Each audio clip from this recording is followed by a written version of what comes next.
this is Sable, and today we're going to talk about banking. Now, I told you a little bit about the banking system and why it was important to understand it. Now, I want to talk to you about having a bank account.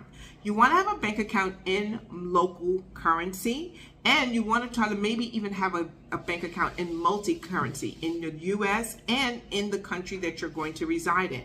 Why? Because you may have to transfer money back and forth. So I had a domicile account, which allowed me to connect money in US dollars right in that country. And then I could actually take that money out and then convert it into the local currency. And that was extremely helpful for me, especially because at the time I was also working outside of the country, and it allowed me, when I got my salary, to get it in dollars, and then I would then convert it later. So you want to think about having your income, if it's coming in US dollars, do you want it to go into your US account and then you transfer some or all into the country that you're living in?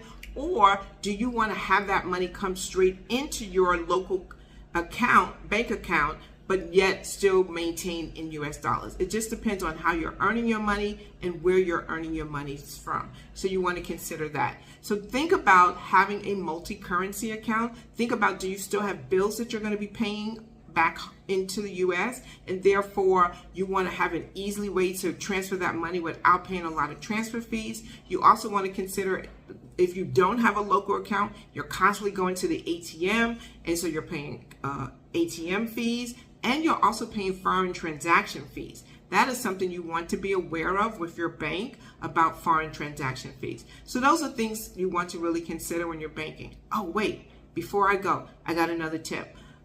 When you are shopping, especially if you're in a country where negotiations are constantly on everything, right? So if you're going to the market and you have to buy food and you have to negotiate, if you're buying clothes and you have to negotiate, if you live in one of those countries where negotiating on prices is expected or bargaining for prices are expected, one of the things you want to do is definitely understand how much that amount is.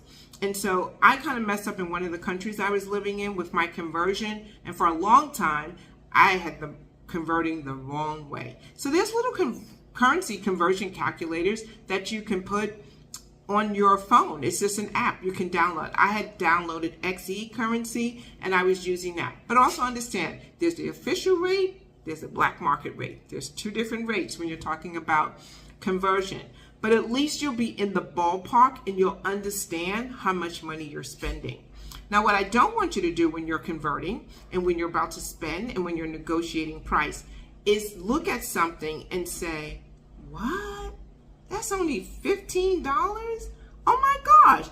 Back in the US, that would have cost me $45. Don't do that. Don't do that. It's not about how much it would cost you in the US. It's about how much does that item sell for in that country.